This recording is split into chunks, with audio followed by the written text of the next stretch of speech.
എല്ലാവർക്കും നമസ്കാരം.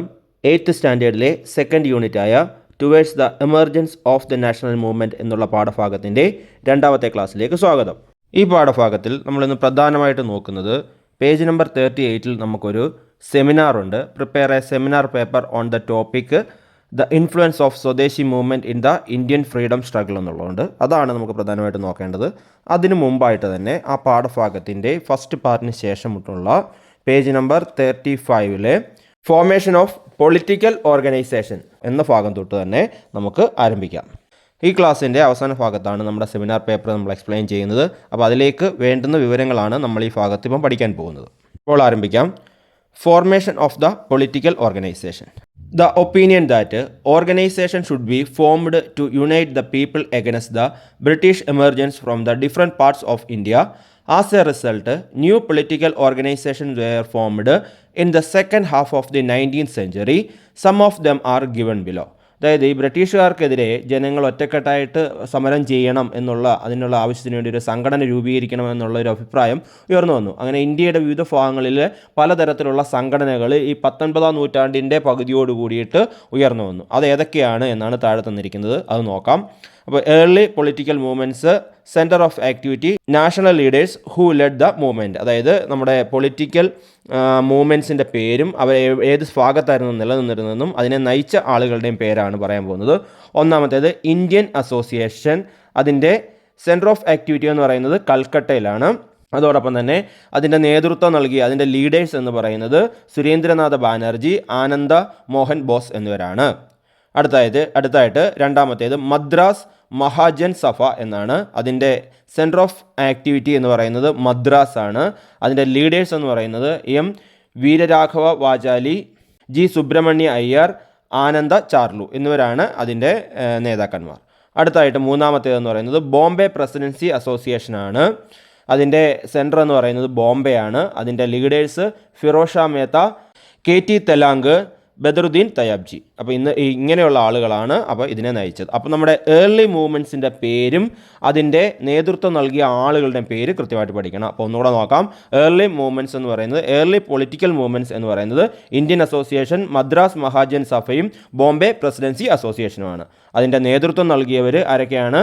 ഇന്ത്യൻ അസോസിയേഷൻ്റേത് സുരേന്ദ്രനാഥ ബാനർജിയും ആനന്ദ മോഹൻ ബോസുമാണ്. അതോടൊപ്പം തന്നെ മദ്രാസ് മഹാജൻ സഭയുടേത് എം വീരരാഘവ വാചാലിയും ജി സുബ്രഹ്മണ്യ അയ്യറും ആനന്ദ ചാർലുമാണ്. അതുപോലെ ലാസ്റ്റിലത്തെ ബോംബെ പ്രസിഡൻസി അസോസിയേഷന് നേതൃത്വം നൽകിയത് ഫിറോസ് ഷാ മേത്തയും കെ ടി തെലാങ്കും അതുപോലെ തന്നെ ബദറുദ്ദീൻ തയാബ്ജിയുമാണ്. അപ്പോൾ ഇത് നിർബന്ധമായിട്ടും പഠിക്കേണ്ടതാണ്. അടുത്ത പേജിലേക്ക് വരാം. Page number 34. These organisations were not and all India by nature. അതായത് ഇങ്ങനെയുള്ള സംഘടനകൾക്ക് ഒരു ഓൾ ഇന്ത്യ നേച്ചർ ഇല്ലായിരുന്നു. വെച്ചാൽ ഇന്ത്യ മുഴുവനുള്ള, അതായത് ഒരു അഖിലേന്ത്യ സ്വഭാവം, അങ്ങനെ ഒരു നേച്ചർ അതിനില്ലായിരുന്നു. Their activities were confirmed to certain provinces and territories. അവരുടെ ഈ പ്രവർത്തനങ്ങൾ ചില പ്രദേശങ്ങളിൽ അല്ലെങ്കിൽ പ്രവിശ്യകൾ, അതാണ് നമ്മൾ പറഞ്ഞിരിക്കുന്നത് പ്രൊവിൻസസും ടെറിട്ടറീസ് എന്ന് പറയുന്നത്, ചില പ്രവിശ്യകളിലും പ്രദേശങ്ങളിലും ഒക്കെ ആയിട്ട് മാത്രം ഒതുങ്ങി നിന്നു. Such organizations led by the rich and the middle classes failed to create awareness among the masses politically. അതായത് ഇതിനെ നയിച്ചിരുന്ന ആളുകൾ എന്ന് പറയുന്നത് ആരാണ്? ധനികരാണ്, അല്ലെങ്കിൽ ഒരു മിഡിൽ ക്ലാസ് മധ്യവർഗത്തിൽപ്പെടുന്ന ആളുകളായിരുന്നു. അങ്ങനെയുള്ള ആളുകൾ ഇത് നയിക്കുന്നത് കൊണ്ട് തന്നെ എല്ലാ ആളുകൾക്കും രാഷ്ട്രീയമായിട്ടൊരു ബോധവൽക്കരണം നടത്താൻ, അല്ലെങ്കിൽ എല്ലാ ആളുകളെയും ഇതിലേക്ക് പങ്കെടുപ്പിക്കാൻ അവരെ കൊണ്ട് സാധിച്ചിട്ടില്ല. In this context, the need to form an all India organization was strengthened.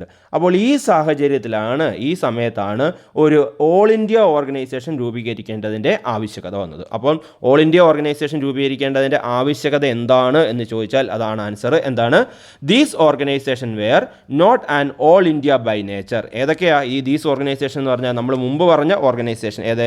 Indian association, Madras Mahajan സഭ, ബോംബെ പ്രസിഡൻസി അസോസിയേഷൻ. ഈ അസോസിയേഷനുകൾക്ക് were not and all India by nature, ഇതിനൊരു അഖിലേന്ത്യ സ്വഭാവം ഇല്ലായിരുന്നു. Their activities were confined to certain provinces and territories.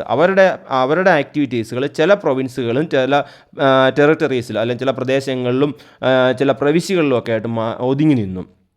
Such organization led by the rich and the middle class failed to create awareness among the masses politically. അതായത് മുഴുവൻ ആളുകളെയും ഇതിലേക്ക് കൊണ്ടുവരാൻ അവർക്ക് സാധിച്ചില്ല. കാരണം അതിനെ നയിച്ചിരുന്ന ആളുകളെന്ന് പറയുന്നത് ഒന്നുകിൽ റിച്ചാണ്, അതായത് ധനികരാണ്, അല്ലെങ്കിൽ മിഡിൽ ക്ലാസ്, അതായത് മധ്യവർഗത്തിൽപ്പെടുന്ന ആളുകളാണ്. അതുകൊണ്ട് എല്ലാവരെയും ഇതിലേക്ക് കൊണ്ടുവരാൻ കഴിഞ്ഞില്ല. ഇൻ ദിസ് കോണ്ടെക്സ്റ്റ്, ഈ സാഹചര്യത്തിലാണ് the need to form an all India organisation was strengthen. ഒരു ഓൾ ഇന്ത്യ ഓർഗനൈസേഷൻ ഉണ്ടാവേണ്ടതിൻ്റെ കാരണം അല്ലെങ്കിൽ അതിൻ്റെ സാഹചര്യം വന്നത് ഈ അവസരത്തിലാണ്. അപ്പോൾ അങ്ങനെ ഒരു ചോദ്യം നമുക്ക് ചോദിക്കാം, എന്താണ്, in which context the need to form an all India organisation was strengthened. ഒരു ഓൾ ഇന്ത്യ ഓർഗനൈസേഷൻ ഉണ്ടാവാനുണ്ടായ സാഹചര്യം ഏതാണ്? അതിൻ്റെ താഴെ നമുക്കൊരു ചോദ്യം തന്നിരിക്കുന്നു, discuss and list the limitations of early political movements. അതായത് ആദ്യകാല രാഷ്ട്രീയ പ്രസ്ഥാനങ്ങളുടെ ലിമിറ്റേഷൻസ് എന്തൊക്കെയാണ് എന്ന് ചർച്ച ചെയ്യാനാണ് പറഞ്ഞിരിക്കുന്നത്. അത് തന്നെയാണ് നമ്മൾ മുകളിൽ പറഞ്ഞത്. അപ്പോൾ ഇത് പഠിച്ചു കഴിഞ്ഞാൽ നമുക്ക് രണ്ട് ചോദ്യത്തിന് ഉത്തരവായിട്ട് എഴുതാം. ഏതൊക്കെയാണ്? ഓൾ ഇന്ത്യ ഓർഗനൈസേഷൻ ഉണ്ടാവേണ്ട, സ്ട്രെങ്തൻ ചെയ്യേണ്ടതിൻ്റെ സാഹചര്യം എന്താണ്, അതുപോലെ തന്നെ ഈ ഏർലി പൊളിറ്റിക്കൽ മൂവ്മെൻറ്റ്സിൻ്റെ ലിമിറ്റേഷൻസ് എന്തൊക്കെയാണ്. അടുത്തതായിട്ട് നമുക്ക് formation of all India organisation എന്നുള്ള ഭാഗം നോക്കാം. അവിടെ നമുക്കൊരു റീഡിങ്ങിൻ്റെ ഭാഗം തന്നിട്ടുണ്ട്, എക്സ്റ്റൻഡഡ് റീഡിങ്ങിൻ്റെ ഭാഗം തന്നിട്ടുണ്ട്, നോക്കാം.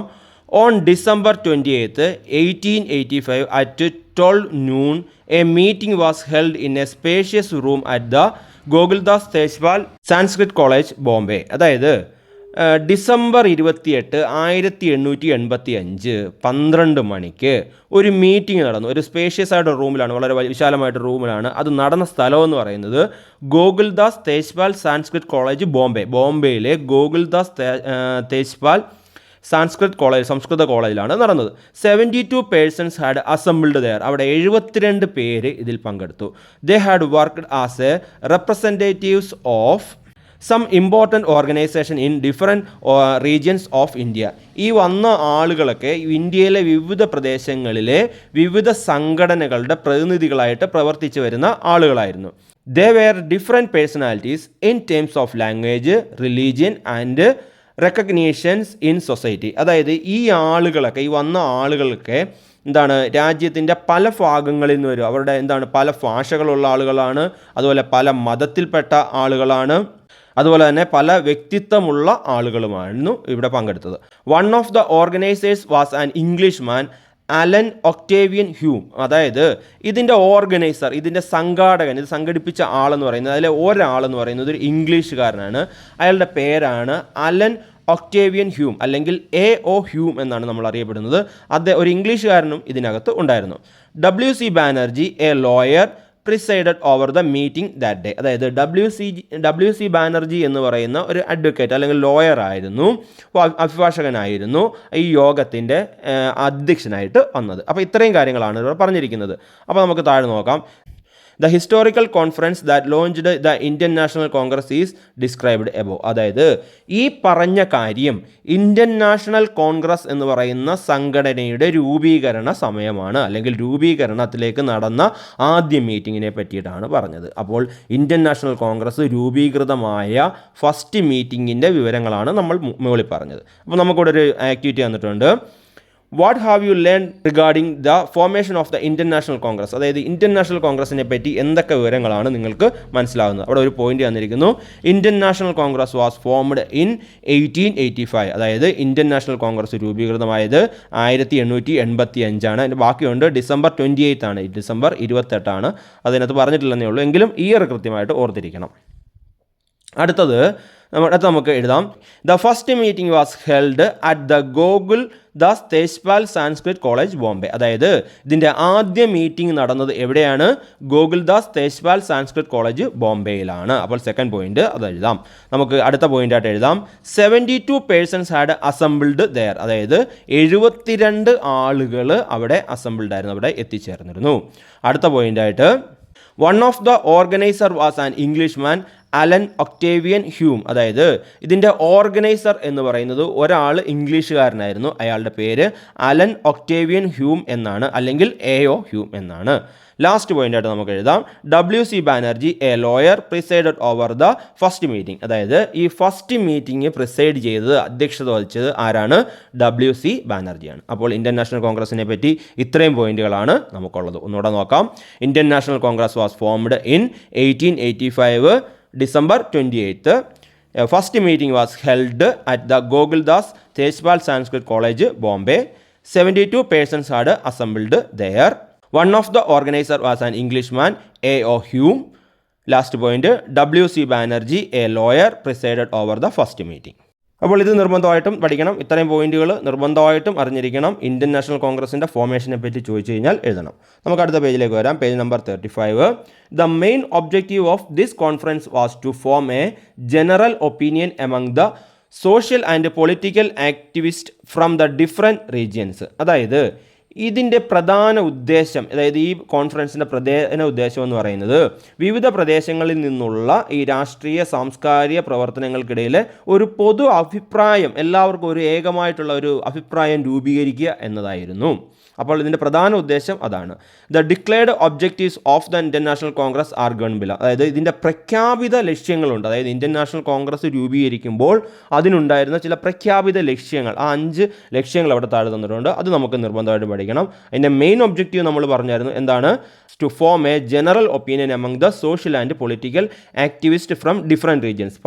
രാജ്യത്തിൻ്റെ പല ഭാഗങ്ങളിൽ നിന്നുള്ള അല്ലെങ്കിൽ പല പ്രദേശങ്ങളിലുള്ള ആളുകളുടെ രാഷ്ട്രീയ സാമൂഹ്യ പ്രവർത്തകർക്കിടയിൽ ഒരു ഐക്യം ഉണ്ടാക്കുക, അല്ലെങ്കിൽ ഒരു പൊതു അഭിപ്രായം ഉണ്ടാക്കുക എന്നായിരുന്നു എൻ്റെ പ്രധാനപ്പെട്ട അല്ലെങ്കിൽ അതിൻ്റെ മെയിൻ ഒബ്ജക്റ്റീവ്. ഇനി ഡിക്ലെയർഡ് ഒബ്ജക്റ്റീവ്സ് എന്തൊക്കെയാണെന്ന് നോക്കാം. ഒന്നാമത്തേത്, to foster friendly relation among political activist in different parts of India. അതായത് ഇന്ത്യയിലെ വിവിധ ഭാഗങ്ങളിലുള്ള ഈ രാഷ്ട്രീയ പ്രവർത്തകർക്കിടയിലെ ഒരു സൗഹൃദ ബന്ധം സ്ഥാപിക്കുക, അല്ലെങ്കിൽ സൗഹൃദ ബന്ധം വളർത്തിയെടുക്കുക. ഇതാണ് ഒന്നാമത്തെ ലക്ഷ്യം. അപ്പോൾ ഒന്നുകൂടെ പറയാം. To foster friendly relation among the political activist in different parts of India. അടുത്തത് second, to foster and strengthen a sense of national unity irrespective of caste, religion and province. അപ്പോൾ എന്താണ്? ഈ ജാതിയുടെയോ മതത്തിൻ്റെയോ പ്രവിശ്യകളുടെയൊക്കെ വ്യത്യാസമില്ലാതെ ഒരു ദേശീയ ഐക്യബോധം എല്ലാവരിലും വളർത്തുക എന്നുള്ളതാണ് രണ്ടാമത്തെ ഉദ്ദേശം. അതെന്ന് നോക്കാം. To foster and strengthen a sense of national unity. അതായത് ഒരു നാഷണൽ യൂണിറ്റി, ദേശീയ ഐക്യം ഉണ്ടാക്കുക, സ്ട്രെങ്തൻ ചെയ്യുക. എങ്ങനെ? Irrespective of caste, religion and provinces. അതായത് നമ്മുടെ കാസ്റ്റിനും റിലീജിയനും പ്രൊവിൻസിനും ഒക്കെ ബദലായിട്ട്, അല്ലെങ്കിൽ അതിനൊക്കെ ഉപരിയായിട്ട് നമ്മളെല്ലാവരും ഒന്നാണ് എന്നുള്ളൊരു ബോധം നമ്മളിൽ ഉണ്ടാക്കുക. മൂന്നാമത്തത്, formulate and give shape to common needs and present them to the British government. അതായത് പൊതു ആവശ്യങ്ങൾക്ക് രൂപം നൽകുകയും അത് നമ്മളെ ബ്രിട്ടീഷ് ഗവൺമെൻറ് മുൻപാകെ അവതരിപ്പിക്കുകയും ചെയ്യുക. അതായത് നമ്മുടെ ആവശ്യങ്ങൾ എന്തൊക്കെയാണെന്ന് നമുക്കൊരു രൂപം കൊടുത്തിട്ട് അത് ബ്രിട്ടീഷുകാരെ അറിയിക്കുക. അതാണ്. അപ്പോൾ ഒന്നുകൂടെ നോക്കാം. Formulate and give shape to common needs and present them to the British government. അടുത്ത point, form a public opinion and organise people in the country. അതായത് രാജ്യത്ത് ഒരു പൊതു അഭിപ്രായം രൂപീകരിക്കുകയും ജനങ്ങളെ സംഘടിപ്പിക്കുകയും ചെയ്യുക. അപ്പോൾ ഒന്ന് നോക്കാം. ഫോം എ പബ്ലിക് ഒപ്പീനിയൻ ഉണ്ടാക്കുക. And organise people in the country. അതായത് ആളുകളെ എന്ത് ചെയ്യുക? ഒന്ന് സംഘടിപ്പിക്കുക, ജനങ്ങളെ എല്ലാവരെയും ഒന്ന് കൂട്ടിയോജിപ്പിക്കുക. Last point, allow centres in India for all Indian competitive examinations as well. അതായത് അഖിലേന്ത്യാ മത്സര പരീക്ഷകൾക്ക്, അതായത് ഇന്ത്യ മുഴുവനുള്ള ആളുകൾക്ക് പങ്കെടുക്കുന്ന മത്സര പരീക്ഷകൾക്ക് ഇന്ത്യയിലും കേന്ദ്രങ്ങൾ അനുവദിക്കുക. നേരത്തെ ഇന്ത്യയിലേക്ക് വേണ്ടിയിട്ടുള്ള ഇങ്ങനെയുള്ള മത്സര പരീക്ഷകളൊക്കെ ഇംഗ്ലണ്ടിലായിരുന്നു നടത്താറുള്ളത്, അത് ഇന്ത്യയിൽ വെച്ച് നടത്താറില്ല. അപ്പോൾ അതിന് വേണ്ടിയിട്ടുള്ള കേന്ദ്രങ്ങൾ ഇന്ത്യയിലും അനുവദിക്കുക. അപ്പോൾ അതൊന്ന് നോക്കാം. Hello centres in India for all India competitive examinations as well. അതായത് ഇന്ത്യയിലെ ഇതുപോലെയുള്ള ഓൾ ഇന്ത്യ എക്സാമിനേഷൻ സെൻറ്ററുകൾ അനുവദിക്കുക. ഇതാണ് ഈ പറഞ്ഞ 5 declared objectives of Indian National Congress. അതായത് ഇന്ത്യൻ നാഷണൽ കോൺഗ്രസിൻ്റെ പ്രഖ്യാപിത ലക്ഷ്യങ്ങൾ. അപ്പോൾ നമ്മളൊരു കാര്യം ശ്രദ്ധിക്കണം. ഇന്ത്യൻ നാഷണൽ കോൺഗ്രസിൻ്റെ പ്രഖ്യാപിത ലക്ഷ്യങ്ങൾക്കകത്ത് ആദ്യ സമയത്ത് ഇന്ത്യക്ക് സ്വാതന്ത്ര്യം നേടുക എന്നൊരു ലക്ഷ്യം അതിനുണ്ടായിരുന്നില്ല. പിന്നീടാണ് ആ ലക്ഷ്യത്തിലേക്ക് വരുന്നത്. അപ്പോൾ നമുക്ക് ഈ 5 ലക്ഷ്യങ്ങളും നിർബന്ധമായിട്ടും പഠിക്കണം. മെയിൻ ഒബ്ജക്റ്റീവും നിർബന്ധമായിട്ടും പഠിക്കണം. അത് മെയിൻ ഒബ്ജക്റ്റീവ് ഒന്നും കൂടെ പറയാം. എന്താണ്?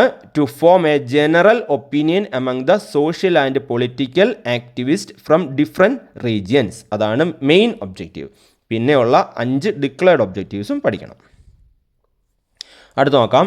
Every year in December the annual conference of the Indian National Congress was held in different parts of the country. അതായത് എല്ലാ വർഷവും ഡിസംബർ മാസത്തിൽ ഇന്ത്യൻ നാഷണൽ കോൺഗ്രസിൻ്റെ വാർഷിക സമ്മേളനം രാജ്യത്തിൻ്റെ വിവിധ ഭാഗങ്ങളിൽ വെച്ച് നടക്കും. ഇപ്പോഴും അങ്ങനെ തന്നെയാണ്. ഡിസംബർ മാസങ്ങളിലൊക്കെ രാജ്യത്തിൻ്റെ വിവിധ ഭാഗങ്ങളിൽ വെച്ചിട്ട് ഇന്ത്യൻ നാഷണൽ കോൺഗ്രസിൻ്റെ ആനുവൽ മീറ്റിങ്ങുകൾ നടത്താറുണ്ട്. The important leaders of that time were Dadabhai Naoroji, Surendranath Banerjee, Firoz Shah Mehta, Badruddin Tayabji, Gopalakrishna Gokhale, Bal Gangadhar Tilak, P. Ananda Charlu, R.C. Dutt and Ananda Mohan Bose. അപ്പോൾ എന്താണ് പറഞ്ഞിരിക്കുന്നത്? ഇതിൻ്റെ important leaders, പ്രധാനപ്പെട്ട leaders, ആ സമയത്തുണ്ടായിരുന്ന പ്രധാനപ്പെട്ട ലീഡേഴ്സാണ് ഒന്ന് ദാദാഭായ് നവറോജി, സുരേന്ദ്രനാഥ് ബാനർജി, ഫിറോസ് ഷാ മേത്ത, ബദറുദ്ദീൻ തയാബ്ജി, ഗോപാലകൃഷ്ണ ഗോഖലെ, ബാൽ Gangadhara Tilak, P Ananda Charlu, R.C. Dutt and Ananda Mohan boss. അപ്പോൾ ഇത്രയും ആളുകളാണ് അതിൻ്റെ പ്രധാനപ്പെട്ട ഏർലി ലീഡേഴ്സ്. അപ്പോൾ അവിടെ ഒരു ആക്ടിവിറ്റി വന്നിരിക്കുന്നത് നോക്കാം. The early objectives of the Indian National Congress helped to develop a sense of nationalism in India discuss. അതായത് ഇന്ത്യൻ നാഷണൽ കോൺഗ്രസിൻ്റെ ആദ്യകാല പ്രവർത്തനങ്ങൾ ഇന്ത്യൻ ദേശീയബോധം വളർത്തുന്നതിൽ വളരെ സഹായകമായിട്ടുണ്ട്. അതിനെപ്പറ്റി ഡിസ്കസ് ചെയ്യാനാണ് പറഞ്ഞിരിക്കുന്നത്. അപ്പോൾ ഇത്രയും കാര്യങ്ങൾ എഴുതണം. ഏതൊക്കെ? ഈ മെയിൻ ഒബ്ജക്റ്റീവ്സ് തൊട്ട് താഴെ വരെയുള്ള കാര്യങ്ങളാണ് അതിന് വേണ്ടിയിട്ട് എഴുതാനുള്ളത്. അപ്പോൾ ഈ പേജ് നമ്പർ 35 തന്നിരിക്കുന്ന മുകളിൽ നിന്നും താഴെ വരെ എവിടെ ആനന്ദ മോഹൻ ബോസ് വരെയുള്ള കാര്യങ്ങളാണ് അതിന് വേണ്ടിയിട്ട് എഴുതേണ്ടത്. അപ്പോൾ ആ പേജിൻ്റെ വലത്ത് സൈഡിലായിട്ട് നമുക്ക് കുറച്ച് പടങ്ങൾ തന്നിട്ടുണ്ട്. ഒന്നാമത്തേത് അലൻ ഒക്ടേവിയൻ ഹ്യൂമാണ്, എയോ ഹ്യൂമിൻ്റെ ഫോട്ടോയാണ്. അതുപോലെ തന്നെ W.C. ബാനർജിയുടെ പടമുണ്ട് തൊട്ട് താഴെയായിട്ട്. അടുത്തത് സർ സി ശങ്കരൻ നായരാണ്. അതെന്താണെന്ന് നോക്കാം. The first Malayali who become the president of the Indian National Congress. അതായത് ഇന്ത്യൻ നാഷണൽ കോൺഗ്രസിൻ്റെ പ്രസിഡൻ്റ് ആവുന്ന ആദ്യത്തെ മലയാളി ആണ് സി ശങ്കരൻ നായർ എന്ന് പറയുന്നത്. He presided over the Amaravati Congress in 1897. അതായത് അദ്ദേഹം 1897 നടന്ന അമരാവതിയിൽ വെച്ച് നടന്ന സമ്മേളനത്തിലാണ് കോൺഗ്രസിൻ്റെ പ്രസിഡൻ്റ് ആവുന്നത്. അപ്പോൾ നമുക്ക് ബാക്കി നോക്കാം. Partition and division. അതായത് ഇനിയും നമുക്ക് എന്താണ് പാർട്ടീഷനും ഡിവിഷനാണ്. അതായത് വിഭജനവും ഭിന്നിപ്പിക്കലും എന്നൊക്കെ പറഞ്ഞ് ബംഗാൾ വിഭജനത്തെ പറ്റി നമ്മൾ പഠിക്കാൻ പോവാണ്. ഇവിടം തൊട്ട് അങ്ങോട്ടാണ് നമ്മൾ സെമിനാർ പേപ്പറിന് വേണ്ടിയിട്ട് നോക്കുന്നത്. അപ്പോൾ നോക്കാം. Bengal united is a power. Bengal divided will put in different ways. This is the feeling of Congress leaders. അതായത് കോൺഗ്രസ് നേതാക്കന്മാരുടെ ഒരു ചിന്ത അല്ലെങ്കിൽ അവരുടെ ഒരു തോന്നൽ എന്ന് പറയുന്നത് ബംഗാൾ എന്ന് പറയുന്നത് നമ്മുടെയൊക്കെ അറിയാം. ഇപ്പം വെസ്റ്റ് ബംഗാൾ നമുക്കുണ്ട്. അപ്പോൾ ബംഗാൾ നേരത്തെ അത് ബംഗാളായിരുന്നു. ബംഗാൾ എന്ന് പറയുന്നത് ഒരു പവറാണ്. ബംഗാളിനെ ഡിവൈഡ് ചെയ്ത് കഴിഞ്ഞാൽ അല്ലെങ്കിൽ അതിനെ ഭിന്നിപ്പിച്ച് കഴിഞ്ഞാൽ എന്തുണ്ടാകും? നമ്മുടെ കോൺഗ്രസ്സിന് അല്ലെങ്കിൽ നമ്മുടെ നാഷണൽ മൂവ്മെൻറ്റിന് ഒരു ശക്തിക്ഷയം സംഭവിക്കും എന്നാണ് അവർ വിചാരിച്ചത്. This is one of the merits of the scheme of the partition of Bengal. ഇതാണ് ബംഗാളിനെ വിഭജിക്കേണ്ട പദ്ധതിയുടെ ഏറ്റവും പ്രധാനപ്പെട്ട കാര്യം. One of the main aim is to split up and thereby weaken a solid body of opponents in our rule. അതായത് ഈ ബംഗാളിനെ വിഭജിക്കുക വഴി നമ്മൾക്കെതിരായിട്ട് അല്ലെങ്കിൽ നമ്മുടെ ഈ ബ്രിട്ടീഷുകാരുടെ ഭരണത്തിനെതിരായിട്ടുള്ള ആ ഒരു ശക്തിയെ കുറയ്ക്കാൻ സാധിക്കും എന്ന് ഇത് പറഞ്ഞിരിക്കുന്ന ആരാണ്? H.H. റിസ്ലെയാണ്. അതായത് ഒരു ബ്രിട്ടീഷ് ഉദ്യോഗസ്ഥനായിട്ടുള്ള H.S. റിസ്ലെയാണ് ഇത് പറഞ്ഞിരിക്കുന്നത്. അപ്പോൾ നമുക്ക് അടുത്ത പേജിലേക്ക് വരാം. അത് ആരാണ് പറഞ്ഞതെന്നൊക്കെ അവിടെ പറയുന്നുണ്ട്. You have read the description of an official note written by റിസ്ലെ. നമ്മളിപ്പോൾ വായിച്ചത് ഒരു ഒഫീഷ്യൽ നോട്ടാണ്. റിസ്ലെ എഴുതിയ, അതായത് ബ്രിട്ടീഷ് ഉദ്യോഗസ്ഥനായിട്ടുള്ള റിസ്ലെ എഴുതിയ ഒരു നോട്ടാണ്. The home secretary of the government of India, ഇന്ത്യയുടെ ഗവൺമെൻറ് ഓഫ് ഇന്ത്യയുടെ ഹോം സെക്രട്ടറി ആയിരുന്നു, അതായത് ആഭ്യന്തര സെക്രട്ടറി ആയിട്ടിരുന്ന റിസ്ലെ എഴുതിയ ഒരു കുറിപ്പാണ് നമ്മൾ വായിച്ചത്. എന്താണ്? Explaining the objectives of the partition of Bengal. അതായത് ഈ ബംഗാളിനെ വിഭജിക്കുക, അതായത് നമ്മളിപ്പോൾ കാണുന്ന ബംഗാൾ എന്ന് പറയുന്നത് നമ്മുടെ വെസ്റ്റ് ബംഗാളും ബംഗ്ലാദേശും എല്ലാം കൂടെ ചേരുന്ന ഒരു ബംഗാളായിരുന്നു ഇന്ത്യക്ക് ഉണ്ടായിരുന്നത്. അതൊരു വലിയ ഭാഗമായിരുന്നു. അവിടെ ഈ ബ്രിട്ടീഷുകാർക്കെതിരെയുള്ള അല്ലെങ്കിൽ ഈ നാഷണൽ മൂവ്മെൻറ്റ് വളരെ ശക്തമായിട്ട് നിൽക്കുകയായിരുന്നു. ആ സമയത്ത് ഈ ബംഗാളിനെ രണ്ടാക്കി വിഭജിച്ച് കഴിഞ്ഞാൽ ആ നാഷണൽ മൂവ്മെൻറ്റിന് ഒരു ശക്തി കുറയും എന്ന് ബ്രിട്ടീഷുകാർ വിചാരിച്ചു. അതിന് സഹായകമായിട്ടുള്ള ഒരു കുറിപ്പാണ് റിസ്ലെ എഴുതിയ ഒരു കുറിപ്പ്. ഹോം സെക്രട്ടറി ആയിട്ടിരുന്ന, ഗവൺമെൻറ് ഓഫ് ഇന്ത്യയുടെ ഹോം സെക്രട്ടറി ആയിട്ടിരുന്ന റിസ്ലെ എഴുതിയ ഒരു കുറിപ്പാണ് നമ്മൾ ഇപ്പം വായിച്ചത്. അപ്പോൾ ബ്രിട്ടീഷുകാർക്ക് ഈ ബംഗാളിനെ വിഭജിക്കണമെന്ന് അതിയായിട്ടുള്ള ആഗ്രഹം ഉണ്ടായിരുന്നു, അങ്ങനെ ഒരു താല്പര്യം അവർക്കുണ്ടായിരുന്നു. അപ്പോൾ നമുക്ക് അടുത്ത് നോക്കാം. The British authorities devised various strategies to weaken the Congress led struggles. അതായത് കോൺഗ്രസിൻ്റെ നേതൃത്വത്തിൽ നടന്ന ഈ സമരങ്ങൾ, ബ്രിട്ടീഷുകാർക്കെതിരായിട്ടുള്ള സമരങ്ങളെ ദുർബലപ്പെടുത്തുക, അതിനെ വീക്കൻ ചെയ്യുക എന്നുള്ളത് അതിനു വേണ്ടിയിട്ട് ബ്രിട്ടീഷുകാർ പല തന്ത്രങ്ങളും പയറ്റുന്നുണ്ടായിരുന്നു, പല തന്ത്രങ്ങളും ചെയ്യുന്നുണ്ടായിരുന്നു. The most important these was the partition of Bengal. അതിലേറ്റവും പ്രധാനപ്പെട്ടതാണ് ഈ ബംഗാളിനെ വിഭജിക്കുക, 2 ബംഗാളാക്കി മാറ്റുക. The aim was to divide the province of Bengal into 2 which was the strength hold of the nationalist movement. അതായത് അപ്പോൾ അവരുടെ ലക്ഷ്യം എന്ന് പറയുന്നത് എന്താണ്? ഈ ശക്തി കേന്ദ്രമായിട്ടുള്ള ഈ ബംഗാളിനെ പ്രൊവിൻസിനെ എന്താക്കി മാറ്റുക? 2 ആക്കി മാറ്റുക. Lord Curzon, the British viceroy, argued that the existing province of Bengal was vast and partition was necessary for effective administration. അപ്പോൾ നമ്മുടെ ലോർഡ് കഴ്സൺ എന്ന് പറയുന്നത് ബ്രിട്ടീഷ് വൈസ്രോയി ആയിരുന്നു. ബ്രിട്ടീഷ് വൈസ്രോയി ആയിട്ടുള്ള ഈ കഴ്സൺ വാദിച്ചു, അല്ലെങ്കിൽ കഴ്സൺ പറഞ്ഞ ഇപ്പോഴുള്ള ബംഗാൾ എന്ന് പറയുന്നത് വാസ്റ്റാണ്, അതായത് വളരെ വിശാലമായ വലിയൊരു ബംഗാളാണ്. അതുകൊണ്ട് അതിനെ ആ പാർട്ടീഷൻ ചെയ്യുക, അതിനെ നമ്മൾ 2 പ്രൊവിൻസാക്കി മാറ്റുക. അങ്ങനെ പ്രൊവിൻസാക്കി മാറ്റിയെങ്കിൽ മാത്രമേ അവിടെ കൃത്യമായിട്ടുള്ള ഒരു ഭരണം, അഡ്മിനിസ്ട്രേഷൻ നടത്താൻ പറ്റൂ എന്ന് അദ്ദേഹം വാദിച്ചു. പക്ഷേ അതൊന്നും ആയിരുന്നില്ല അവരുടെ ഉദ്ദേശം. അപ്പം നോക്കി, അവിടെ നമുക്ക് താഴെ ഇവിടെ ഒരു ചോദ്യം തന്നിരിക്കുന്നുണ്ടോ? What was the real motive behind the partition of Bengal? ബംഗാളിൻ്റെ പാർട്ടീഷൻ്റെ റിയൽ മോട്ടീവ് എന്താണ്? യഥാർത്ഥ ഉദ്ദേശം എന്താണ്? അപ്പോൾ യഥാർത്ഥ ഉദ്ദേശമാണ് മേളിൽ പറഞ്ഞിരിക്കുന്നത്. എന്താണ്? The British authorities devised various strategies to weaken the Congress led struggles. അതായത് ബ്രിട്ടീഷുകാർ കോൺഗ്രസ് നയിക്കുന്ന ഈ സമരത്തിനെ എങ്ങനെയെങ്കിലും ദുർബലപ്പെടുത്തണം എന്ന് വിചാരിച്ചു. The most important of these was the partition of Bengal. ഇതിലെ ഏറ്റവും പ്രധാനപ്പെട്ടത് ബംഗാൾ പാർട്ടീഷനായിരുന്നു. അപ്പോൾ അവരുടെ പ്രധാന ഉദ്ദേശം ഇതായിരുന്നു, ഇന്ത്യൻ സ്വാതന്ത്ര്യ സമരത്തിന് സ്ട്രെങ്ത് കുറയ്ക്കുക എന്നുള്ളതാണ്. The aim was to divide the province of Bengal into 2 which was the strength hold of the nationalist movement. അതായത് ബംഗാളിനെ 2 ആക്കി മുറിച്ചാൽ എന്ത് സംഭവിക്കും? നമ്മുടെ ആ ഒരു സ്ട്രെങ്ത്, അതായത് സമരത്തിൻ്റെ ശക്തി കുറയും എന്ന് വിചാരിച്ചു. അതിൻ്റെ ബാക്കി കൂടെ എൻ്റെ കൂടെ തന്നെ എഴുതിക്കൊള്ളുക. Lord Curzon, the British viceroy, argued that the existing province of Bengal was vast and partition was necessary for effective administration. Lord Curzon ആയിട്ടുള്ള ബ്രിട്ടീഷ് വൈസ്രോയ് ആയിട്ടുള്ള ലോർഡ് കഴ്സൺ എന്ത് ചെയ്തു? ഈ ബംഗാളിനെ 2 ആയിട്ട് വിഭജിക്കണം. കാരണം ഇതൊരു വലിയ പ്രവിശ്യ ആയതുകൊണ്ട് അതിൻ്റെ അഡ്മിനിസ്ട്രേഷൻ കൃത്യമായിട്ട് നടത്തണമെങ്കിൽ അതിനെ 2 ആക്കണം എന്ന് വാദിച്ചു. അപ്പോൾ ഇതാണ് അതിൻ്റെ റിയൽ മോട്ടിവേഷൻ, യഥാർത്ഥ കാരണം ബംഗാളിനെ വിഭജിക്കുന്നതിനുള്ള. പാർട്ടീഷൻ ഓഫ് ബംഗാൾ, അതായത് എങ്ങനെയാണ് ബംഗാളിനെ പാർട്ടീഷൻ ചെയ്തത് എന്ന് നോക്കാം. Bengal was divided into east Bengal and west Bengal. ഇപ്പം നമുക്ക് വെസ്റ്റ് ബംഗാളാണുള്ളത്. ഇപ്പോൾ ഈസ്റ്റ് ബംഗാൾ നമ്മുടെ ഭാഗമല്ല, അതൊരു ബംഗ്ലാദേശ് എന്ന് പറഞ്ഞ പ്രത്യേക രാജ്യമായിട്ട് മാറിയിരിക്കുകയാണ്. അപ്പോൾ അന്ന് ബ്രിട്ടീഷ് ഇന്ത്യയുടെ ഭാഗത്ത് ഇതെല്ലാം ഒറ്റ രാജ്യമായിരുന്നു. ബംഗാളിനെ അവരെന്ത് ചെയ്തു? ഈസ്റ്റ് ബംഗാളെന്നും വെസ്റ്റ് ബംഗാളെന്നും 2 ആയിട്ട് തിരിച്ചു. East Bengal was a Muslim majority region. East Bengal എന്ന് പറയുന്നത് ഒരു മുസ്ലിം ഭൂരിപക്ഷ പ്രദേശമായിരുന്നു. And the West Bengal was a Hindu majority region. West Bengal എന്ന് പറയുന്നത് ഹിന്ദു മെജോറിറ്റി റീജിയനുമായിരുന്നു. ബാക്കി നോക്കാം. On October 16, 1905, when the partition was effected, mourning was observed throughout Bengal. അതായത് October 16, 1905 പാർട്ടീഷൻ എഫക്റ്റ് ആയത്, അതായത് നിലവിൽ വന്നത്. അന്ന് നമുക്കൊരു ദുഃഖാചരണം നടന്നു. അതായത് മോർണിംഗ് എന്ന് പറയുന്നത് MOURNING ആണ്. മോർണിംഗ് എന്നാണ് വായിക്കുന്നതെങ്കിലും മോർണിംഗ് എന്നാണ് വാക്ക്, ദുഃഖാചരണം എന്നാണ് അതിൻ്റെ അർത്ഥം. Mourning was observed throughout Bengal. Bengal മുഴുവൻ ഒരു ദുഃഖാചരണം നടന്നു. A hartal was observed in Calcutta. അതായത് കൽക്കട്ടയിൽ ഒരു ഹർത്താൽ നടത്തപ്പെട്ടു. People also gathered in the streets singing the patriotic song Amar Sonar Bangla composed by Rabindranath Tagore. അതായത് ആളുകൾ അവിടെ എന്ത് ചെയ്തു? ഒത്തുകൂടി ഏത് പാട്ട് പാടിക്കൊണ്ട്, നമ്മുടെ ദേശഭക്തി ഗാനം പാടിക്കൊണ്ടാണ്. അമർ സോന ബംഗ്ല എന്ന് പറയുന്ന രവീന്ദ്രനാഥ് ടാഗോർ എഴുതിയ ദേശഭക്തി ഗാനം പാടിക്കൊണ്ട് അവർ ഒത്തുകൂടി. These protest turned into A massive strike. ഇത് ഒരു വലിയ സ്ട്രൈക്കായിട്ട് മാറി. This is known as the സ്വദേശി മൂവ്മെൻറ്റ്. ഇതിനെയാണ് സ്വദേശി മൂവ്മെൻറ്റ് എന്ന് പറയുന്നത്. അപ്പോൾ സ്വദേശി മൂവ്മെൻറ്റ് എന്താണെന്ന് പഠിക്കണം. The Indian national movement was energized by the സ്വദേശി മൂവ്മെൻറ്റ്. അതായത് ഇന്ത്യൻ നാഷണൽ മൂവ്മെൻറ്റിനെ, അതായത് നമ്മുടെ ദേശീയ പ്രസ്ഥാനത്തിനെ എന്ത് ചെയ്തു?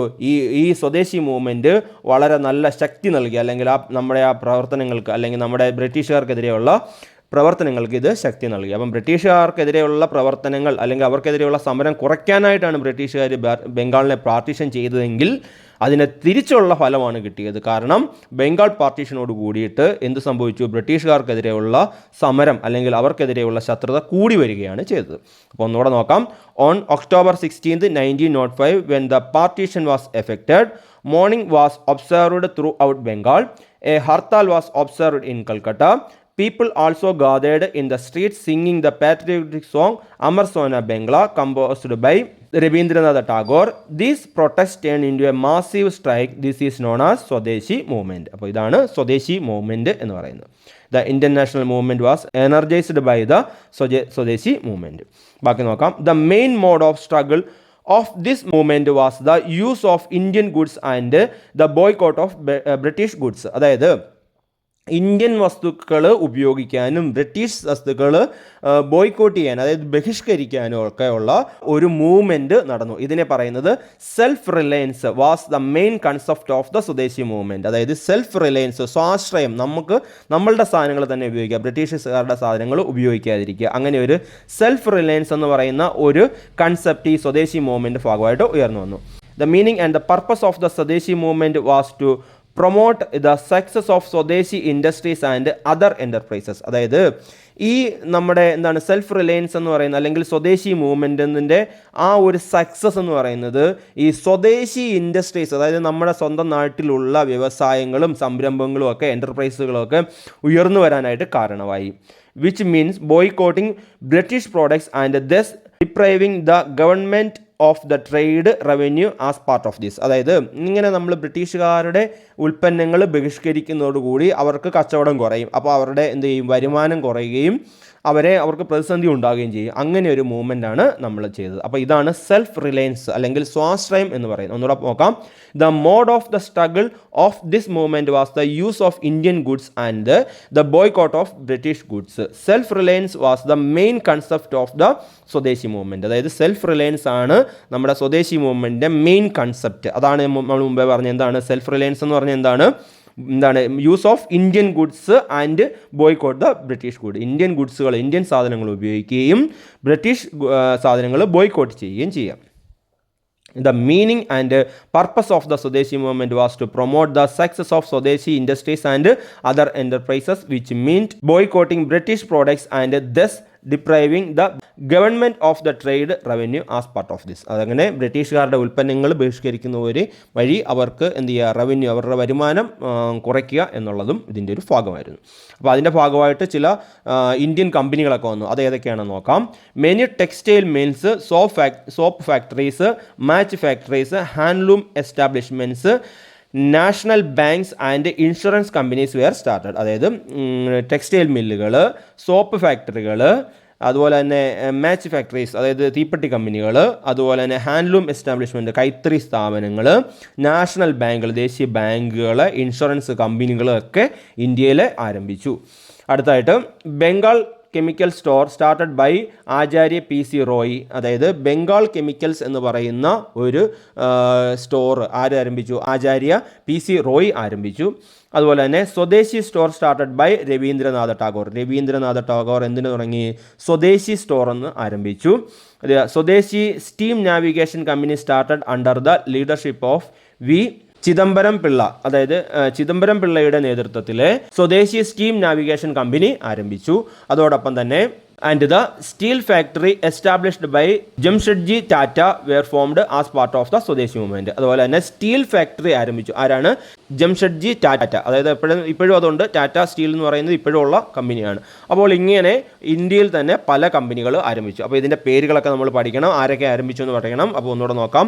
Bengal chemical store started by Acharya PC Roy. അപ്പോൾ ആചാര്യ PC റോയ് ആണ് ബംഗാൾ കെമിക്കൽസ് ആരംഭിച്ചത്. രണ്ടാമത് രവീന്ദ്രനാഥ് ടാഗോർ സ്റ്റാർട്ട് ചെയ്തതാണ് Swadeshi store started by Rabindranath Tagore. അപ്പോൾ അത് സ്വദേശി സ്റ്റോർ രവീന്ദ്രനാഥ ടാഗോറിൻ്റെയാണ്. അടുത്തത് the Swadeshi steam navigation company started under the leadership of V Chidambaram Pillai. അതായത് വി ചിദംബരം പിള്ളയാണ് സ്വദേശി സ്റ്റീം നാവിഗേഷൻ കമ്പനി ആരംഭിച്ചത്. അതുപോലെ തന്നെ സ്റ്റീൽ ഫാക്ടറി ആരംഭിച്ചത്. ഇത് steel factory established by Jamsetjee Tata. Tata ആരംഭിച്ചതാണ് സ്റ്റീൽ ഫാക്ടറി. അപ്പോൾ ഇത് കൃത്യമായിട്ട് നമ്മൾ പഠിക്കണം. അടുത്തായിട്ട് എൻ്റെ താഴെ വന്നിരിക്കുന്നത് Surendranath Banerjee's description of the സ്വദേശി മൂവ്മെൻറ്റ് ഈസ് ഗിവൺ ബിലോ. അപ്പോൾ സുരേന്ദ്രനാഥ് ബാനർജി ഈ സ്വദേശി മൂവ്മെൻറ്റിനെ പറ്റി പറഞ്ഞിരിക്കുന്ന കാര്യങ്ങൾ താഴെയുണ്ട്. അതൊന്ന് നമുക്ക് വായിച്ചു നോക്കാം. ഒരു എക്സ്റ്റൻഡഡ് റീഡിംഗ് ആണ്. In the days of strength, the Swadeshi movement colored the fabric of our social and domestic life. അതായത് നമ്മുടെ ഈ സ്വദേശി മൂവ്മെൻറ്റ് എന്ന് പറയുന്നത് നമ്മുടെ സാമൂഹ്യ ഗാർഹിക ജീവിതത്തിലെ നിറം നൽകിയ ഒരു സംഭവമാണ്. Wedding presents comprising foreign materials which could be made in India were returned. അതായത് ഇന്ത്യയിൽ നിർമ്മിക്കപ്പെട്ട ഇതുപോലെയുള്ള വിദേശ വസ്തുക്കൾ കൊണ്ട് ഇന്ത്യയിൽ നിർമ്മിക്കപ്പെട്ടുള്ള വിവാഹ സാധനങ്ങളൊക്കെ, വിവാഹത്തിനുള്ള നൽകുന്ന പ്രസൻറ്റേഷൻസുകളൊക്കെ, സമ്മാനങ്ങളൊക്കെ ആളുകൾ നിരസിക്കാൻ തുടങ്ങി. Priests often objected to offering at ceremonies in which things were offered to the goods. അതായത് ദൈവങ്ങൾക്ക് അല്ലെങ്കിൽ ദേവന്മാർക്കൊക്കെ നിവേദ്യമായിട്ട് വസ്തുക്കൾ സമർപ്പിക്കപ്പെടുന്ന ചടങ്ങുകളുടെ കാർമ്മികത്വം വഹിക്കാനൊക്കെ ആയിട്ട് നമ്മുടെ പുരോഹിതന്മാർ വിട്ടുനിന്നു. അടുത്തായിട്ട് guest refuses to participate in the celebrations where foreign salt and sugar used. അതായത് വിദേശ ഉപ്പുകളും പഞ്ചസാരകളും ഒക്കെ ഉപയോഗിക്കുന്ന പാർട്ടികളിൽ അല്ലെങ്കിൽ അങ്ങനെയുള്ള സെലിബ്രേഷൻസ്, ആഘോഷങ്ങളിൽ നിന്നൊക്കെ വിട്ടുനിൽക്കാനായിട്ട് ആളുകൾ തുടങ്ങി. അപ്പോൾ ഒരുപാട് കാര്യങ്ങൾ ഈ സ്വദേശി മൂവ്മെൻറ്റിൻ്റെ ഭാഗമായിട്ട് നടന്നു. അപ്പോൾ അവിടെയാണ് നമുക്ക് താഴെ ഒരു ചോദ്യം തന്നിരിക്കുന്നു. List the fact that can be gleaned about the സ്വദേശി മൂവ്മെൻറ്റ് ഫ്രം ദിസ് ഡിസ്ക്രിപ്ഷൻ. അതായത് ഈ ഡിസ്ക്രിപ്ഷനിൽ നിന്നും സ്വദേശി മൂവ്മെൻറ്റുമായിട്ട് ബന്ധപ്പെട്ട എന്തൊക്കെ കാര്യങ്ങളാണ് നമുക്ക് മനസ്സിലാക്കാൻ സാധിക്കുന്നത്. ഒന്നാമത്തെ അവിടെ തന്നിരിക്കുന്നു, wedding gifts which included foreign objects were returned. അതായത് വിദേശ വസ്ത്രങ്ങൾ ഉൾപ്പെട്ട ഈ വിവാഹ സമ്മാനങ്ങളൊക്കെ എന്ത് ചെയ്തു, ആളുകൾ തിരിച്ചു കൊടുത്തു. രണ്ടാമത്, priest often objected to offering at ceremonies in which things were offered to the gods. അതായത് ദൈവങ്ങൾക്ക് ഇങ്ങനെയുള്ള ഓഫർ ചെയ്യുന്ന അല്ലെങ്കിൽ ദൈവങ്ങൾക്ക് നിവേദ്യമായിട്ട് നൽകുന്ന വസ്തുക്കളൊക്കെ അങ്ങനെയുള്ള ചടങ്ങുകളിലൊക്കെ കാർമ്മികത്വം വഹിക്കാൻ ഇവർ വിസമ്മതിച്ചു, പുരോഹിതർ വിസമ്മതിച്ചു. അത് അടുത്തത്, guest refused to participate in celebrations where foreign salt and sugar used. അതായത് ഈ നമ്മുടെ പരിപാടികൾ, ആഘോഷവേളകളിലൊക്കെ വിദേശ ഉപ്പുകളോ പഞ്ചസാരയൊക്കെ ഉപയോഗിക്കുന്ന കാര്യം ഉണ്ടെങ്കിൽ അതിൽ നിന്ന് ആളുകൾ വിട്ടുനിൽക്കാനായിട്ട് തുടങ്ങി. ബാക്കി നോക്കാം. Such campaigns created awareness of the ideas of the Swadeshi movement and had a great influence on the Indian people. അപ്പോൾ ഇങ്ങനെയൊക്കെയുള്ള പ്രചാരങ്ങൾ, ഇങ്ങനെയൊക്കെയുള്ള കാര്യങ്ങൾ, ക്യാമ്പയിനുകളൊക്കെ നടന്നപ്പോഴത്തേക്ക് ആളുകളുടെ മനസ്സിലേക്ക് ഈ സ്വദേശി മൂവ്മെൻറ്റ് വരികയും നമ്മൾ ഇന്ത്യക്കാരാണെന്നൊരു തോന്നലുണ്ടാവുകയും ബ്രിട്ടീഷുകാർക്കെതിരായിട്ടുള്ള ഒരു മൂവ്മെൻറ്റ് ഉണ്ടാവുകയും ചെയ്തു. Through this the common people, women and students of the India became participants in political movement for the first time. അതായത് ഇങ്ങനെ നമ്മുടെ കോമൺ പീപ്പിൾ, സാധാരണ ആളുകൾ, സ്ത്രീകൾ, അതുപോലെ തന്നെ വിദ്യാർത്ഥികൾ ഒക്കെ നമ്മുടെ ഒരു നാഷണൽ മൂവ്മെൻറ്റിൻ്റെ ഭാഗമായിട്ട്, ആദ്യമായിട്ട് നാഷണൽ മൂവ്മെൻറ്റിൻ്റെ ഭാഗമായിട്ട് മാറി. The influence of this movement was felt in the field of culture, education, economy and politics. നമ്മുടെ വിദ്യാഭ്യാസം, സാമ്പത്തികം, രാഷ്ട്രീയം എന്നീ മേഖലകളിൽ, സാമൂഹിക എന്നീ മേഖലകളിലൊക്കെ ഈ സ്വദേശി മൂവ്മെൻറ്റ്സിൻ്റെ ഇൻഫ്ലുവൻസ് ഉണ്ടായി. അടുത്തത്, ദ സ്വദേശി movement was able to spread the Indian freedom movement by the national level and contribute the swadeshi as a new way of freedom struggle. അതായത് ഇന്ത്യൻ സ്വാതന്ത്ര്യ സമരത്തിനകത്ത് സ്വദേശി മൂവ്മെൻ്റ് എന്ന് പറയുന്നത് വ്യാപിക്കുകയും നമ്മൾ സ്വദേശി എന്നൊരു പുതിയ സമരമാർഗം തന്നെ നമ്മൾ തുടങ്ങാനായിട്ട് സാധിക്കുകയും ചെയ്തു. The Swadeshi movement brought the national struggle closer to the common people. അതായത് ഈ സ്വദേശി മൂവ്മെൻ്റ് എന്ന് പറയുന്നത് നമ്മുടെ ഈ സ്വാതന്ത്ര്യ സമരം സാധാരണ ആളുകളിലേക്ക് എത്തിക്കുന്നതിന് വേണ്ടിയിട്ട് സാധിച്ചു. അപ്പോൾ ഒന്നുകൂടെ നോക്കാം. Such campaign created awareness of ideas of the Swadeshi movement and had a great influence on the Indian people. ഇങ്ങനെയുള്ള പ്രവർത്തനങ്ങൾ ആളുകൾക്കിടയിൽ, ഏത് പ്രവർത്തനങ്ങളാണ് മുമ്പ് നമ്മൾ പറഞ്ഞ വിവാഹത്തിന് ഗിഫ്റ്റ് കൊടുക്കുന്നത്, വിദേശ ഗിഫ്റ്റ് കൊടുക്കുന്നത് ഒഴിവാക്കുക, അതുപോലെ തന്നെ പുരോഹിതർ ഇങ്ങനെയുള്ള നിവേദ്യങ്ങൾ കൊടുക്കുന്ന കാര്യങ്ങളിൽ നിന്ന് വിട്ടുനിൽക്കുക, അതുപോലെ തന്നെ സാൾട്ട്, ഷുഗർ ഒക്കെ ഉപയോഗിക്കുന്ന, വിദേശ സാൾട്ട്, ഷുഗറൊക്കെ ഉപയോഗിക്കുന്ന പരിപാടിയിൽ നിന്ന് ആളുകൾ വിട്ടുനിൽക്കുക. ഇങ്ങനെയൊക്കെയുള്ള ക്യാമ്പയിനുകൾ എന്ത് ചെയ്തു, ഈ സ്വദേശി മൂവ്മെൻറ്റ് ആളുകൾക്കിടയിൽ വലിയ പ്രചാരം നേടാൻ സാധിച്ചു. Through this, the common people, women and students of India become participate in the political movement for the first time. ഇങ്ങനെ ആളുകൾ, ഇന്ത്യക്കാരായിട്ടുള്ള സാധാരണ മനുഷ്യർ, സ്ത്രീകൾ, വിദ്യാർത്ഥികളൊക്കെ നമ്മുടെ പൊളിറ്റിക്കൽ, അതായത് ബ്രിട്ടീഷുകാർക്കെതിരായിട്ടുള്ള ഈ സമരങ്ങളിലെ പങ്കാളികളായിട്ട് മാറി. The influence of this movement was felt in the field of culture, education, economy and politics. ഈ സ്വാധീനം നമ്മുടെ കൾച്ചറിൽ, എഡ്യൂക്കേഷനിലും എക്കണോമിയിലും പൊളിറ്റിക്സിലും ഒക്കെ ബാധിച്ചു. ദ സ്വദേശി movement was able to spread the Indian freedom movement at the national level and contribute the Swadeshi as a new way of freedom struggle. അതായത് സ്വദേശി എന്ന് പറയുന്നത് ഒരു പുതിയ ഫ്രീഡം സ്ട്രഗിളായി മാറി, ഒരു പുതിയ സ്വാതന്ത്ര്യ സമര മാർഗമായിട്ട് മാറി.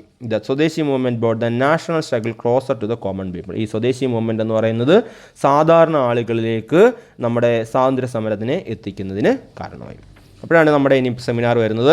Prepare a seminar paper on the topic the influence of swadeshi movement in the Indian freedom struggle. Indian freedom സ്ട്രഗിളിനകത്ത് സ്വദേശി മൂവ്മെൻറ്റിൻ്റെ പ്രാധാന്യം എന്താണെന്നൊരു സെമിനാർ തയ്യാറാക്കാനാണ് പറഞ്ഞിരിക്കുന്നത്. അപ്പോൾ നമുക്ക് സെമിനാർ നോക്കാം. സെമിനാർ നമ്മൾ മുമ്പ് പറഞ്ഞതുപോലെ തന്നെ ആദ്യമേ സെമിനാർ, അടുത്ത പേജിലെ സെമിനാർ എന്നും അതിൻ്റെ topic the influence of swadeshi movement in the Indian freedom struggle എന്ന് കൊടുക്കുക. പിന്നെ നെയിം, സ്കൂള്, ക്ലാസ്, ഡിവിഷന്, ഡേറ്റ്, ഇത്രയും കാര്യങ്ങൾ ഫസ്റ്റ് പേജിൽ കൊടുക്കുക. തൊട്ടടുത്ത പേജിലെ ഇൻട്രൊഡക്ഷനായിട്ട് നമുക്ക് വരുന്നത് Bengal was divided into east Bengal and west Bengal. East Bengal was a Muslim majority region and west Bengal was a Hindu majority region. On October 16, 1905, when the partition was effected, mourning was observed throughout the Bengal. A hartal was observed in Calcutta. People also gathered in the streets singing the patriotic song Amar Sona Bangla, composed by Rabindranath Tagore. This protest turned into a massive strike. This is known as the Swadeshi movement. The Indian national movement was energized by the Swadeshi movement. അപ്പോൾ ഇത്രയും കാര്യങ്ങൾ നമ്മൾ നേരത്തെ പറഞ്ഞിട്ടുള്ളതാണ്, അതുകൊണ്ടാണ് explain ചെയ്യാഞ്ഞത്. ബാക്കി ഒരു കാര്യം കൂടെ അതിനകത്ത് കൊടുക്കാം. Let us examine the influence of swadeshi movement in the Indian freedom struggle. നമുക്ക് ഇന്ത്യൻ ഫ്രീഡം സ്ട്രഗിളിലെ സ്വദേശി മൂവ്മെൻറ്റിൻ്റെ പ്രാധാന്യം എന്താണെന്ന് എക്സാം ചെയ്യാം. അപ്പോൾ ഒന്നാമത് ഹെഡിങ് ആയിട്ട് the real motive behind the partition of Bengal. ബംഗാളിൻ്റെ പാർട്ടീഷൻ്റെ യഥാർത്ഥ കാരണം അത് നമ്മൾ മുമ്പേ പറഞ്ഞിട്ടുണ്ട്, വായിക്കുന്നത് മാത്രമേ ഉള്ളൂ, എക്സ്പ്ലെയിൻ ചെയ്യുന്നില്ല. The British authorities devised various strategies to weaken the Congress-led struggle. The most important of these was the partition of Bengal. The aim was to divide the province of Bengal into two, which was the stronghold of the nationalist movement. Lord Curzon, the British Viceroy, argued that the existing provinces of Bengal was vast and partition was necessary for effective administration. അടുത്ത heading self reliance, അതായത് സ്വാശ്രയത്വം എന്നുള്ളത്. The main mode of the struggle of this movement was the use of Indian goods and the boycott of British goods. Self reliance was the main concept of the സ്വദേശി movement. The meaning and purpose of the Swadeshi movement was to promote the success of Swadeshi industries and other enterprises, which meant boycotting British products and thus depriving the government of trade revenue as part of this.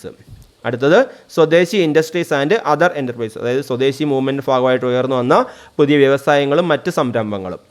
Many textile mills, soap factories, match factories, handloom establishment, national banks and insurance companies were started. Bengal Chemical Store started by Acharya P.C. Roy.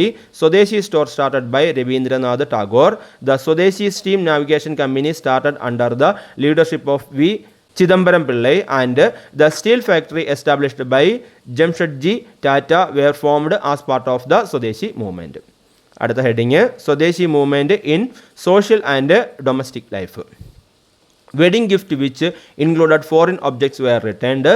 Priest often objected to offering at ceremonies in which things were offering to the God's.